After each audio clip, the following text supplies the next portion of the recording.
Hello students, मैं अभिषेक जैन एजेन और इस वीडियो में अपन कंटिन्यू कर रहे हैं wedge constraint constraint motion Newton's laws of motion constraint motion का part wedge constraint.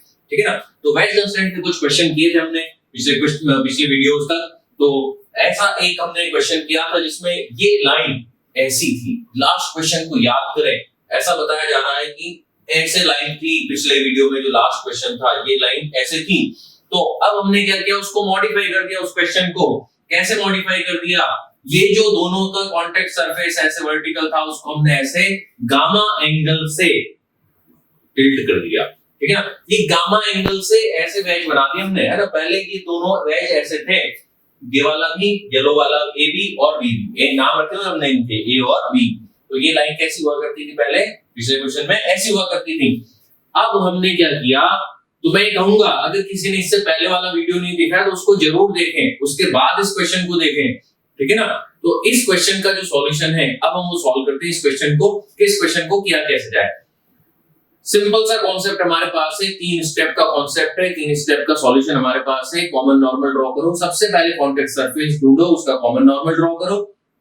Common normal draw करने के बाद दोनों कॉन्टेक्ट सरफेसेस के डिस्प्लेसमेंट्स या वेलोसिटीज या एक्सेलरेशंस के कंपोनेंट करें अलोंग कॉमन नॉर्मल, उसके बाद उनको इक्वेट कर दें, बस हमारा आंसर आ जाएगा। तो अब हम यही करने जा रहे हैं। तो इसको करने के लिए हम क्या कर रहे हैं, हमारे पास एक कॉन्टेक्ट सरफेस है ये, और इस कॉन्टेक्ट सरफेस का चाहिए हमको कॉमन नॉर्मल। अब उस कॉमन नॉर्मल के लिए मैंने क्या किया, यहां से इस तरह से इनका एक कॉमन नॉर्मल ड्रॉ कर दिया। This is the common normal. Normal का मतलब क्या है, परपेंडिकुलर 90 डिग्री। 90 डिग्री है तो 90 डिग्री दिखना चाहिए। This is 90 degree. दिख रहा है ना। बिल्कुल दिख रहा होगा, मुझे उम्मीद है दिख रहा होगा। ठीक है ना। तो 90 डिग्री जो है वो 90 डिग्री जैसा दिखना चाहिए। हमने 90 डिग्री बना दिया। अब हमें क्या करना है, कॉमन नॉर्मल मिल गया। कॉमन नॉर्मल मिलने के बाद हम ये जानना चाहते हैं कि ए और बी के कंपोनेंट उनके अलोंग होंगे कैसे। तो अब ये जो कॉमन नॉर्मल हमारा है, इस कॉमन नॉर्मल से सिर्फ हमारा काम नहीं चलने वाला। इस कॉमन नॉर्मल के साथ साथ हमें एक काम और करना पड़ेगा कि हमें ये एंगल मालूम करना पड़ेगा। अब ये जो एंगल है ये हम मालूम कैसे करें, तो इस एंगल को मालूम करने के लिए मैं एक काम करने जा रहा हूं। वो काम क्या है, मैं एक हॉरिजॉन्टल लाइन ड्रॉ करने जा रहा हूं इस तरह से यहां पर। ठीक है, this is the horizontal line. अब ये जो हॉरिजॉन्टल लाइन है, इस हॉरिजॉन्टल लाइन को देखें अगर हम, सबसे पहले मुझे ये जो एंगल है, ये वाला जो एंगल मुझे दिया हुआ है यहां से यहां तक का, ये एंगल मुझे दिया हुआ है अल्फा। क्या मैं ये बता सकता हूं ये अल्फा क्यों है? क्योंकि ये लाइन हॉरिजॉन्टल है, ये जो वायलेट कलर की लाइन हमने बनाई है ये भी हॉरिजॉन्टल है, और ये इनका ट्रांसवर्सल है। तो this angle and this angle, ये यहां से यहां तक का जो एंगल है ये कितना है, ये अल्फा है। अब लेकिन मुझे ये एंगल नहीं चाहिए। मुझे कौन सा एंगल चाहिए? मुझे जो एंगल चाहिए वो एंगल है ये वाला। लेकिन ये वाला एंगल में लाऊं कैसे? ये वाला एंगल लाने का तरीका है, क्या ये एंगल 90 डिग्री है, फिर ये जब लाइन है, ये लाइन को मैं अगर यहां तक ले आऊं, तो क्या मैं ये कह सकता हूं ये एंगल भी 90 डिग्री है? क्यों 90 डिग्री है? This is vertical. ये लाइन जो है ये वर्टिकल है। ठीक है, और ये लाइन कैसी है? हॉरिजॉन्टल। तो हॉरिजॉन्टल और वर्टिकल के बीच में एंगल कितना होता है? 90 डिग्री होता है। तो अब मैं कह सकता हूं कि ये एंगल गामा है, ये एंगल 90 डिग्री है, तो ये होगा 90 माइनस गामा। इसको मैं लिख भी देता हूं, 90 माइनस गामा। अगर ये 90 माइनस गामा है तो ये वाला एंगल भी 90 माइनस गामा होगा। समझ में आ गया? ये दोनों एंगल कैसे इक्वल है, जो डॉट से मैंने रिप्रेजेंट किए हैं, ये दोनों कैसे होंगे? 90 माइनस गामा होंगे। ये 90 है, ये कितना हो जाएगा? ये हो जाएगा हमारा गामा। तो हमारा जो रिक्वायर्ड एंगल था, ये वाला जो एंगल हमारा रिक्वायर्ड था, ये एंगल हो जाएगा हमारा अल्फा माइनस गामा। मुझे लगता है ये समझ में आ गया होगा। नहीं समझ में आया तो क्या करें, वापस से देख लो, यही एक सॉल्यूशन है। ठीक है ना। अब ये मुझे मिल गया। अब मेरे लिए ज्यादा मुश्किल काम नहीं बचा। अब मेरे पास जो काम बचा है वो इसका कंपोनेंट, वो मैं कर दूंगा, वो कोई बहुत बड़ा काम नहीं है। अब बड़ा काम है कि वही काम जो वहां पर किया वो यहाँ पर भी करना है। तो यहाँ पर मैं क्या करूं, तो यहाँ पर मैंने कहा कि भाई यहाँ पर वापस से ऐसे एक हॉरिजॉन्टल लाइन बना दो। ये हमने एक हॉरिजॉन्टल लाइन ड्रॉ कर दी। ठीक है, और हॉरिजॉन्टल लाइन ड्रॉ करने के बाद अब कौन सा एंगल चाहते हैं हम जो एंगल चाहते हैं, हम एंगल चाहते हैं ये पूरा। ठीक है, ये पूरा एंगल हम चाहते हैं, लेकिन ये पूरा एंगल हमें मिलेगा कैसे? हमें कुछ चीजें पता है। क्या पता है? कि ये एंगल मुझे पता है, ये एंगल मेरा कितना है, दिस एंगल इज बीटा। कैसे बीटा है? ये जो वॉयलेट लाइन है और ये जो ब्राउन कलर की लाइन है, ये दोनों कैसी हैं? हॉरिजॉन्टल है। हॉरिजॉन्टल है तो पैरेलल है, पैरेलल है तो ये दोनों एंगल कैसे हो गए? इक्वल हो गए, बीटा बीटा, ये ट्रांसवर्सल। अब अभी भी हमारा काम नहीं हुआ। क्यों नहीं हुआ? क्योंकि जब तक ये एंगल नहीं मिलेगा तब तक हमारा काम होने वाला नहीं है। तो मैंने क्या किया? इस लाइन को पीछे एक्सटेंड किया। जब मैंने इस लाइन को पीछे एक्सटेंड किया तो मुझे ये पता लगा, क्या पता लगा? कि इसको यहां तक एक्सटेंड कर दूं। ठीक है, जैसे ही मैं यहां तक एक्सटेंड करूंगा मुझे पता लगेगा कि एंगल तो 90 डिग्री है। क्यों 90 डिग्री है? ये लाइन वर्टिकल है, ये लाइन हॉरिजॉन्टल है। थोड़ा सा मुश्किल क्वेश्चन है, ठीक है ना, समझने में हमें बहुत कंसंट्रेट होकर देखना, बिल्कुल ऐसे देखना पड़ेगा, ठीक है ना, बिल्कुल हमें ऐसे देखना पड़ेगा, तब जाके समझ में आएगा। अगर हमने इधर उधर देख लिया तो फिर वापस से देखना पड़ेगा, समझ लो, ठीक है ना। तो ये 90 डिग्री है, ये कितना था? 90 माइनस गामा, तो ये एंगल कितना होगा? ये एंगल गामा होगा, ठीक है ना। अब ये एंगल गामा है, ये एंगल और ये एंगल इक्वल होंगे, दिस इज आल्सो गामा। तो मुझे जो एंगल चाहिए था, क्या मुझे वो एंगल मिल गया? बिल्कुल मिल गया, बीटा प्लस गामा। एंगल्स की ज्योमेट्री पढ़ाई जाती है बचपन में, है ना, पता नहीं कौन सी क्लास में पढ़ाते हैं, मुझे नहीं ध्यान रहा, ठीक है ना, बहुत पहले मैंने पढ़ी थी। तो क्यों पढ़ाई जाती है? इसलिए पढ़ाई जाती है, इस क्वेश्चन में काम आनी थी, एंगल्स के रिलेशन, ठीक है ना, पैरेलल, ट्रांसवर्सल, ट्रायंगल, ये सब, इंटीरियर, एक्सटीरियर, पता नहीं क्या क्या नाम होते हैं, नाम हम सब में भूल गया, मुझे याद रहते नहीं, ठीक है। चलो अब हमारा काम है, अब तो कुछ बचा ही नहीं, अब तो हमारा काम बहुत आसान हो गया है। कैसे आसान हो गया है? हमें एंगल मिल गए, हमें वेक्टर पता है, कंपोनेंट चाहिए, किसका चाहिए? इसका चाहिए, इसका चाहिए, तो इसको ऐसे ब्रेक कर दो। जैसे ही मैं ब्रेक करूंगा, इसका कंपोनेंट जो मुझे चाहिए था, है ना, जो हमारा रिक्वायरमेंट थी, वो हमें मिल गया। इधर की तरफ कितना है? बी। थीटा के पास वाला क्या होता है? cos थीटा, ठीक है। तो अब थीटा की जगह क्या है यहाँ पर? Beta plus gamma. तो मुझे मिल गया यहाँ पर बी, थोड़ा इधर लिख देता हूं मैं, कुछ जगह बचा के रखनी, मुझे बहुत काम की जगह है, वो भी काम आएगी, बहुत गजब की। B cos beta plus gamma, this is the component. समझ में आ गया? अब ये जो कंपोनेंट आया, एक और कंपोनेंट मुझे चाहिए, और वो जो कंपोनेंट मेरा है वो कहां पर मिलेगा? मुझे यहां पर मिलेगा। ये एंगल कितना है? Gamma, sorry, alpha minus gamma, और ये हो गया हमारा वेक्टर का कंपोनेंट जो हम जानना चाहते थे, ठीक है। ये हो गया हमारा, कैसा होगा? ए का कंपोनेंट है, ए तो आएगा ही आएगा। थीटा की जगह कितना है? Alpha minus gamma. थीटा होता तो क्या लिखते हैं? cos थीटा लिखते हैं। अल्फा माइनस गामा है तो cos अल्फा माइनस गामा लिखेंगे। तो इसको मैं लिखूंगा a cos alpha minus gamma. और बड़ा डायग्राम बनाते हैं तो ज्यादा अच्छा होता, लेकिन मेरे पास जगह नहीं है, तुम्हारे पास है, कॉपी में बड़ा बना सकते हो। तो अब क्या करना है? अब मुझे करना है एक तो ये और दूसरा ये। पहला स्टेप कॉमन नॉर्मल, दूसरा स्टेप कंपोनेंट, तीसरा स्टेप सॉल्व हो गया। इक्वेट कर दो उनको, इक्वेट करेंगे तो हमें मिल जाएगा a cos, ठीक है, अल्फा माइनस गामा, ऐसा ही है ना। वहां तो छोटा छोटा लिखा था, यहाँ बड़ा लिख दिया हमने। इधर कितना है? b cos beta plus gamma, b cos beta plus gamma, this is the answer for this question. अब मेरे इतना समझाने के बाद भी मुझे पता है कई लोगों को समझ में नहीं आया होगा, पक्की बात है, नहीं आया होगा, मुझे पता है। तो अब मैं क्या कर रहा हूं? और एक तरीके से समझा रहा हूं। अब वो जो तरीका है वो थोड़ा सा होशियारी वाला है, ठीक है ना।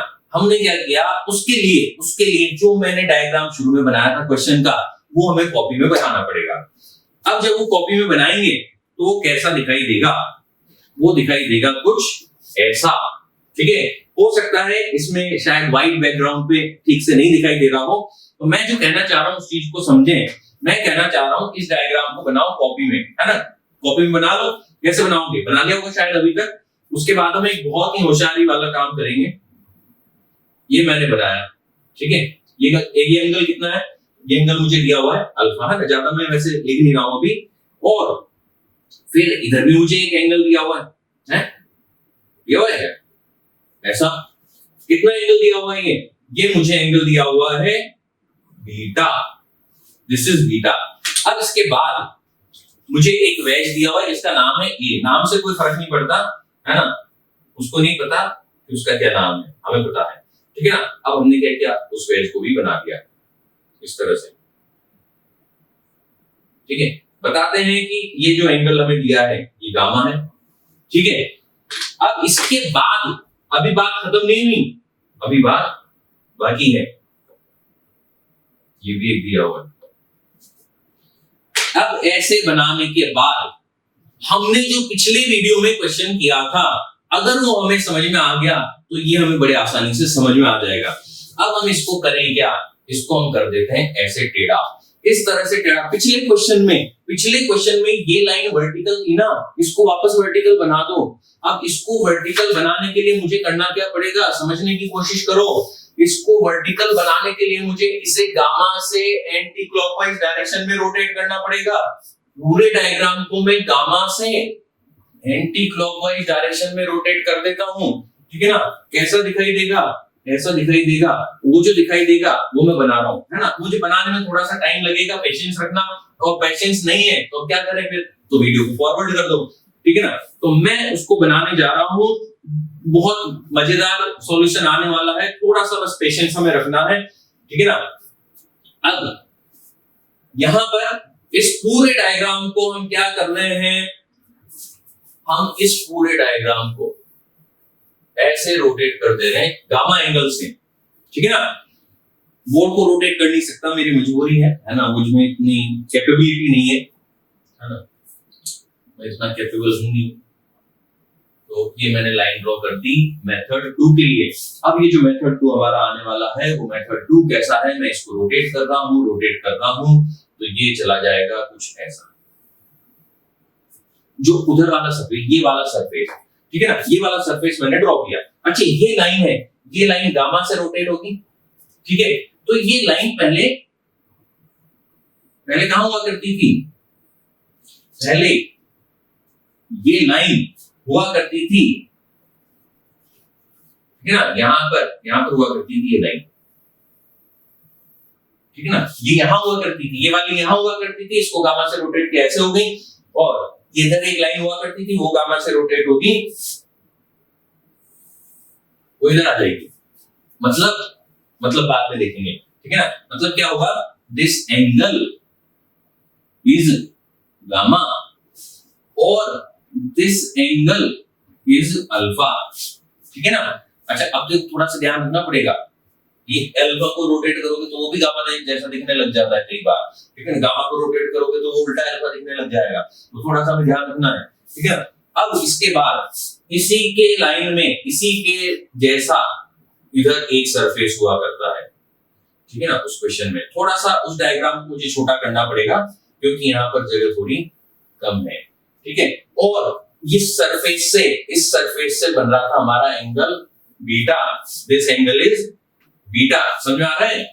और यहां से एंगल कितना बन गया, हॉरिजॉन्टल से कितने से रोटेट किया था हमने, गामा से रोटेट किया था ऐसा, ये गामा ऐसे एरो बना दो रोटेशन के डायरेक्शन में, ठीक है ना। अब दो वेज भी बनाने हैं, दो वेज कैसे हैं, ठीक है ना। तुम्हें ऐसे नहीं करना, तुम तो कॉपी में बनाओगे और रोटेट कर लोगे, ये सारी मेहनत तो मुझे करनी है, ठीक है ना। एक तरह से मैं पढ़ाना सिखा रहा हूं तुमको यहाँ पर, ठीक है ना, जो भी इस वीडियो को देख रहा है, ठीक है। तो अब जो लाइन है हमारी, वो लाइन कैसी हो गई, वो लाइन हो गई वर्टिकल, इस तरह से, समझ में आया। ये लाइन होगी मेरी वर्टिकल, और इस लाइन के बाद थोड़ी सी ये वर्टिकल है दिखने के लिए, वर्टिकल दिखनी चाहिए हमको, है ना, इसको हटा दिया। तो ये लाइन जो है, ये लाइन मुझे दिख रही है बिल्कुल वर्टिकल, अब ऐसे, ठीक है। इस लाइन के वर्टिकल दिखने के बाद इसी के साथ में दूसरी एक और लाइन बननी है दूसरे वेज की, वो ऐसी बन जाएगी, ठीक है, और फिर ऐसे बन जाएगी, है ना। अब बिल्कुल अभी तक शायद तुम लोगों ने भी डायग्राम बना लिया होगा, जो भी देख रहा है ना, कोई छोटा हो बड़ा हो, मैं जनरली तुम बोल देता हूँ, आप भी हो सकता है, ठीक है ना, कोई हो सकता है बड़ा हो, कोई बात नहीं, ठीक है ना, कोई भी देख सकता है। और इस तरह का वेज होगा, ठीक है ना। तो ऐसा समझ में आ गया। अब क्या करना है, अब कुछ नहीं करना है, अब सब कुछ हो गया, ठीक है। तो इस डायग्राम को बना करके अगर हम इतना रोटेट कर दें कि ये लाइन हमें वर्टिकल दिखने लगे तो ये डायग्राम ऐसा दिखाई देगा, ठीक है ना। मैंने तो बहुत मेहनत की है, बहुत ज्यादा मेहनत नहीं करनी, सिंपल सा है। नहीं भी बनाना चाहते हो, मोबाइल या कंप्यूटर जिसमें भी देख लो उसी को रोटेट कर दो, हमारा काम हो जाएगा। अब ये कैसे जा रहा था, नीचे जा रहा था ऐसे, कितने से जा रहा था, ए से जा रहा था। ये कितने से जा रहा था, ये जा रहा था बेचारा बी से, ठीक है, बी से जा रहा था। मैं क्या करूंगा, कॉमन नॉर्मल ड्रॉ करूंगा। ये मैंने ड्रॉ किया कॉमन नॉर्मल। अब हो गया हमारा काम पूरा। कैसे हो गया, this angle is gamma plus beta या बीटा प्लस गामा। मैंने किस किस को देखा, इस पॉइंट को और इस पॉइंट को, है ना। अब मैं ये कह सकता हूं, कुछ कह सकता हूं मैं, ये लाइन और ये लाइन कैसी है, पैरेलल है, ये इनका ट्रांसवर्सल है। ये जो एंगल है और ये जो एंगल है कैसे होंगे, बराबर होंगे। बराबर होंगे तो ये एंगल कितना होगा, ये एंगल हो जाएगा मेरा बीटा प्लस गामा। और अब क्या करें, ये जो एंगल है, क्या हम इस एंगल को वैल्यू लिख सकते हैं, ये पूरा कितना है, ये पूरा कितना है, ये पूरा है अल्फा, और उसमें से इतना जो पार्ट है वो कितना है, गामा। तो ये बचा हुआ कितना हो गया, अल्फा माइनस गामा। तो this angle is alpha minus gamma. अब कंपैरेटिवली आसान दिख रहा है, ठीक है ना। और ये लाइन कैसी है, पैरेलल। ये भी हो गया हमारा अल्फा माइनस गामा, बस काम हो गया हमारा। अब इन दोनों के करने हमको कंपोनेंट, तो इन दोनों, अब देखो ये, अब फिर से मैंने ऐसा करके, क्यों, अभी मैं समझाऊंगा थोड़ी सी चीज तुम्हें, ठीक है ना। तो मैंने ऐसा करके क्यों दिखाया, है ना। मैंने सीधे ऐसा क्यों नहीं किया कि भाई बस कॉपी को रोटेट करने से काम चल जाए। तो a into cos alpha minus gamma, this is the component. फिर उसका कंपोनेंट कितना होगा, इसका कंपोनेंट हो जाएगा इधर, कितना हो जाएगा, b cos beta plus gamma. समझ में आ रहा है, b cos beta plus gamma. अब इन दोनों को इक्वेट कर दो, इक्वेट करते हमें आंसर मिल जाएगा। तो आंसर तो हमें पहले से पता ही है, a cos alpha minus gamma. क्या यही आया था, चेक करते हैं, a cos alpha minus gamma ही आया था। उसके बाद इधर क्या आएगा, b cos beta plus gamma, b cos beta plus gamma. क्या यही आया था इधर, बिल्कुल, b cos beta plus gamma हो गया। अब मैंने इतनी मेहनत करके क्यों दिखाया, जब मैं ऐसे दिखा सकता था, तो मैंने इतनी मेहनत करके क्यों दिखाया, क्यों, क्योंकि फिर से वही बात है, एग्जाम हमारा ऑनलाइन है। अगर हार्ड कॉपी में पेपर आता तो हम पेपर को ऐसे रोटेट कर देते, कॉमन नॉर्मल ड्रॉ कर देते, इसका कंपोनेंट इधर और इसका जो कंपोनेंट है वो भी इधर कर देते, आंसर आ जाता। लेकिन क्योंकि एग्जाम ऑनलाइन है, हम स्क्रीन को कैसे रोटेट करेंगे, वो हम नहीं कर सकते। तो इसलिए हमें पहले इसको पेपर पे ड्रॉ करना पड़ेगा, पेपर पे ड्रॉ करने के बाद रोटेट करना पड़ेगा, और फिर हमारा आंसर आ जाएगा। तो मैंने दो तरह से इसको बता दिया, एक तो डायरेक्ट हम ज्योमेट्री लगा दें, और दूसरा तरीका है पहले इसको ड्रॉ कर लो, ड्रॉ करके थोड़ा सा इसको रोटेट कर दो। पूरे को कितने से रोटेट किया हमने, गामा से रोटेट किया।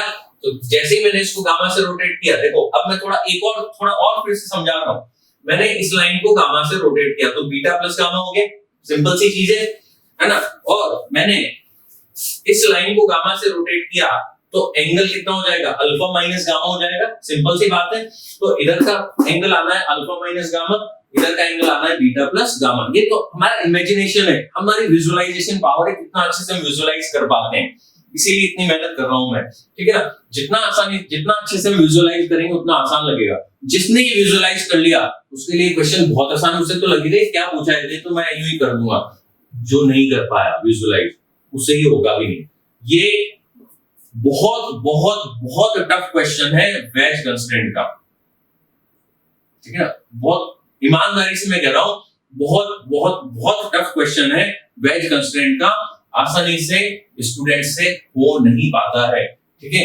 अगर हमने इसको समझ लिया और इसको सॉल्व करना आ गया हमें, मतलब हम बहुत अच्छे लेवल तक वेज कंस्ट्रेंट समझ गए। अच्छे लेवल का मतलब हमारे एग्जाम के पॉइंट ऑफ व्यू से, ऐसा नहीं है, ऐसे किसी टॉपिक की कोई लिमिट नहीं होती है। हम जिस एग्जाम की तैयारी कर रहे हैं उस एग्जाम के पॉइंट ऑफ व्यू से, किस एग्जाम की जिसकी भी हम तैयारी कर रहे हैं, जेईई मेन, एडवांस, नीट, उन सब के लिए, तो हमने ये समझ लिया। समझ में आ गया? तो अब हम क्या करें, वेज कंस्ट्रेंट लगभग यहाँ पर हमारा कंप्लीट हो गया। इसके बाद फिर बारी आएगी स्ट्रिंग कंस्ट्रेंट की, और अभी कंस्ट्रेंट चलता रहेगा आगे के कुछ वीडियोस में।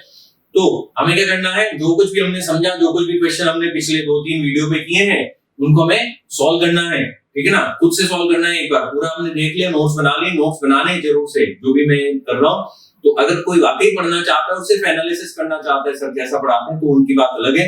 जो वाकई पढ़ के कुछ फायदा उठाना चाहता है, तो नोट्स बना के ही वो फायदा उठा सकता है, ठीक है। तो हमने जितने भी क्वेश्चन सॉल्व किए हैं पिछले 2-3 वीडियो में वेज कंस्ट्रेंट के, उन सारे क्वेश्चन को हमें दोबारा से एक बार खुद से सॉल्व करना है। और अगर हमें लगता है कि हमें इस सब से कुछ फायदा हुआ है और हम दूसरे का भी फायदा कराना चाहते हैं, तो है ना, लाइक कर सकते हैं, शेयर कर सकते हैं, ठीक है ना, कमेंट कर सकते हैं, ठीक है, जो भी हमें लगा, है ना, वो हम कमेंट कर सकते हैं। That's all for this video. यहाँ पर हमारा वेज कंस्ट्रेंट ऑलमोस्ट कंप्लीट हो गया। नेक्स्ट वीडियो में हम आगे के कंस्ट्रेंट की बात करेंगे, स्ट्रिंग कंस्ट्रेंट की, और फिर लास्ट में जाके दोनों को मिला देंगे, ठीक है। That's all. नोट कर लो इसको पॉज करके।